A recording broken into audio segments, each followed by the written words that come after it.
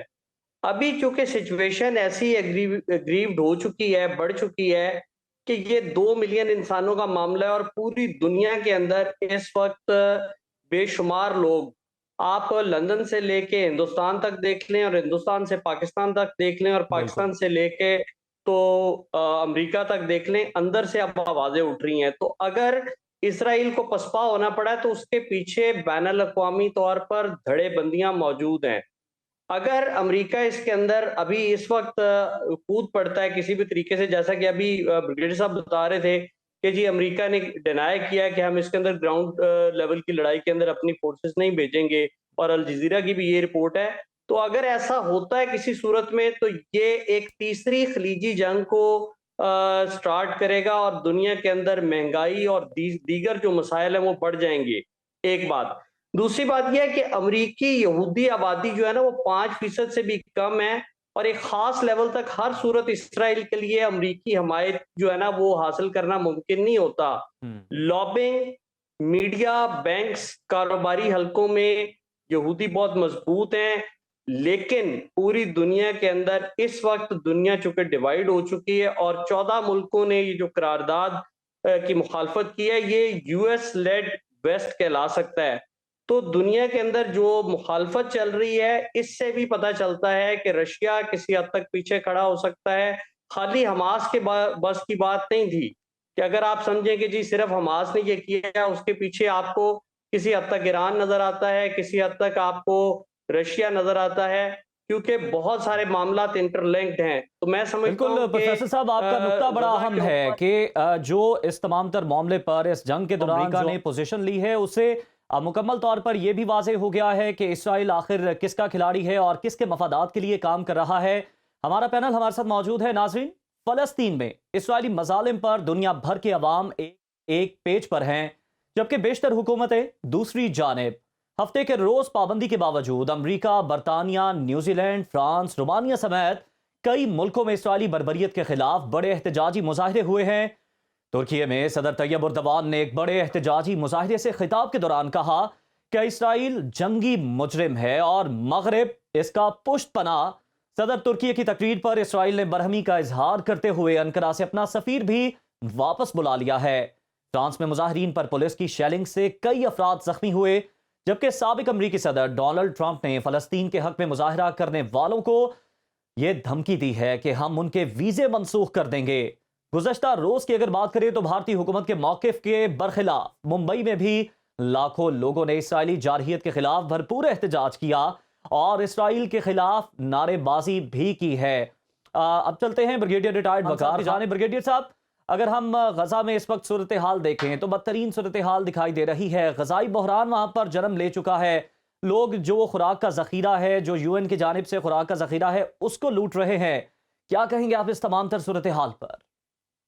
جی ودین تو I think بہت بڑا انسانی المیہ آلریڈی جنم لے چکا ہے. ایسا نہیں کہ ابھی اس میں ڈیولپ ہونا. اس میں آپ نے دیکھا ہے کہ ہاسپٹل کے ساتھ جو کچھ ہوا اور ابھی بھی تھریٹن کر رہے ہیں. آئی تھنک القدس ہاسپٹل ہے جس پہ نتنیاہو نے ڈرامہ کیا کہ شاید نیچے ٹنلنگ نیٹ ورک ہے.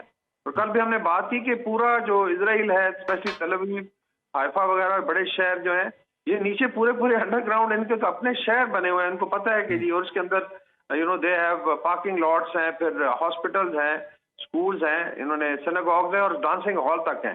تو وہ نہیں چاہتے کہ فلسطینی جو ہے ہاتھ سے بھی لیٹ سے کھود کے اگر وہ پروٹیکشن لینا چاہے. تو آئی تھنک دیٹ از باقی جو انٹرنیشنل آئی تھنک ڈویژن ہو چکی ہے یہ بڑی سگنیفیکینٹ ہے. جس طرح ٹرکی نے بات کی، کل میں دیکھ رہا تھا ان کی تمام پولیٹیکل لیڈرشپ اکٹھی ہوئی. ایک بہت بڑا استنبول میں آئی تھنک احتجاج تھا اور بڑے آرگنائز طریقے سے and then he communicated very strongly کہ یہ آگے چیزیں نہیں چل سکتی. اسی طریقے سے عرب اسٹریٹ ڈیوائیڈڈ ہے. میرے خیال میں سب پوری دنیا جو ہے حق و باطل کے حساب سے ڈیوائیڈ ہو چکی ہے. ایک طرف ویسٹ کی لیڈرشپ ہے اور اس کے بعد اس طرح انڈیا ہے. ابھی انڈیا نے اگر ایبسٹین کیا ہے تو ڈیفینیٹلی وہ سگنلنگ ہی کیا جی کہ ہم we are against this resolution, اور ان کے میڈیا نے بھی بات کی اتنے منافق ہیں.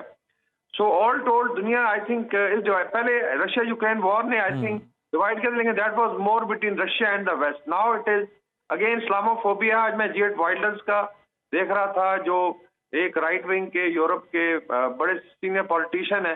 وہ کہا تھا جی کہ جس طرح ٹرمپ نے کہا جی کہ میں اگر ہوتا تو ان کو گرفتار کرتا یا گولی مار سم تھنگ لائک مظاہرین کو. تو with in I think Europe, north America political division ہے. انڈیا میں کیرلا میں بہت بڑا مظاہرہ ہوا اور اس پہ بڑی پریشان ہے Indian government. So I think یہ جو کاز ہے فلسطین کی، it is now becoming an Islamic cause اور القدس کی کاز ہے اور یہ چیزیں بھی بہت آگے جانی ہیں. اور آئی تھنک اس میں زیادہ انتشار بھی ہوگا یورپین یونین میں، نارتھ امریکہ میں، انڈیا میں، بیکاز لوگوں نے بھی دیکھ لیا ہے کہ کس طریقے سے ظالم کو سپورٹ کیا انہوں نے، اپریسر کو، اور کس طریقے سے مظلوم فلسطینیوں کے لیے انہوں نے کوشش کی ہے اسرائیل کو سپورٹ کرنے. بالکل بریگیڈیئر صاحب، جس طرح سے آپ حق و باطل کا مارکا اسے قرار دے رہے ہیں اور اس کے ساتھ ساتھ جو آپ بتا رہے ہیں کہ جس طرح سے دنیا ڈیوائیڈ ہو چکی ہے، یہ ڈویژن کھل کر سامنے آ چکی ہے، اور اس سلسلے میں طیب اردوان کا بیان بھی بڑا اہم ہے کہ اگر آپ صلیبی اور ہلال کی جنگ چاہتے ہیں تو ہم اس کے لیے تیار ہیں. پروفیسر صاحب، اسی نقطے کے ساتھ میں آپ کی جانب آؤں گا. اگر ہم بات کریں صدر اردوان کی، ترکی کا موقف اگر ہم دیکھیں تو اسرائیل تو ان کے ساتھ بڑی پینگیں بڑھا رہا تھا، تعلقات بہتر کر رہا تھا، دعوت دے رکھی تھی، جسے بعد میں طیب اردوان نے منسوخ کر دیا، انکار کر دیا انہوں نے. ترکی نے بڑا پرنسپل سٹینڈ لیا ہے. باقی جو ممالک ہیں وہ کیوں اس طرح سے سٹینڈ نہیں لے پا رہے فلسطین کے حق میں؟ آپ نے جو ترکی کی بات کی ہے، ترکی کے تعلقات تو اسرائیل کے ساتھ ہیں، لیکن آپ نے رجب طیب اردوان کا پچھلی جو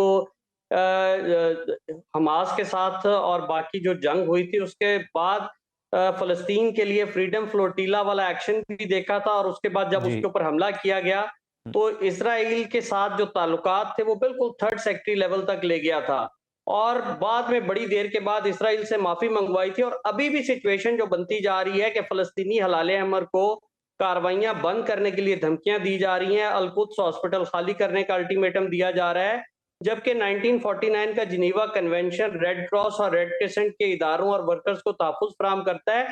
باقی کی دنیا کے انٹرسٹ ہیں، اسلحے کے انٹرسٹ ہیں، کاروبار کے انٹرسٹ ہیں، ٹورزم کے انٹرسٹ ہیں، اور پوری دنیا کے اندر جو یہودیوں کا نیٹ ورک ہے وہ کسی بھی صورت اس کو سپورٹ نہیں کرے گا کہ کوئی ملک کھل کے سامنے آئے. ایون پاکستانی گورنمنٹ بھی بڑی محتاط ہے. لوگوں کے مظاہرے ضرور جاری ہیں، عوام کے مظاہرے ضرور جاری ہیں، لیکن گورنمنٹ جتنی بھی ہیں انکلوڈنگ پاکستان ہے یا دیگر اسلامی ممالک ہیں وہ بہت احتیاط سے بات کر رہے ہیں، کیونکہ انہیں پتہ ہے کہ انٹرنیشنلی پریشر آئے گا. تو باقی کے ملکوں کی جہاں تک بات آپ نے کی ہے اس کے اندر اپنے اپنے انٹرسٹ اور دنیا کے اندر یہ خوف ہے کہ جیسے بریگیڈیئر صاحب ابھی کہہ رہے تھے یا آپ بات کر رہے ہیں کہ یہ حق و باطل والے مارکے یا اسلامو فوبیا اور اس طرح پریٹینڈ کیا جا رہا ہے، جبکہ میں بار بار کہتا ہوں کہ زائنزم اور جوڈائزم کو الگ الگ دیکھا جائے اور اس کو ایک انسانی معاملہ سمجھا جائے جس طرح باقی معاملات دیکھے جاتے ہیں. یوکرین کا معاملہ دیکھا جاتا ہے تو کشمیر والے معاملے کے اوپر یا فلسطین والے معاملے کے اوپر ہمارے منہ بند ہو جاتے ہیں، پوری دنیا اس کے اوپر خاموش ہو جاتی ہے، اور یہاں پر جتنا بارود برسایا جا رہا ہے اس کے اوپر ہمیں کوئی احساس نہیں ہوتا.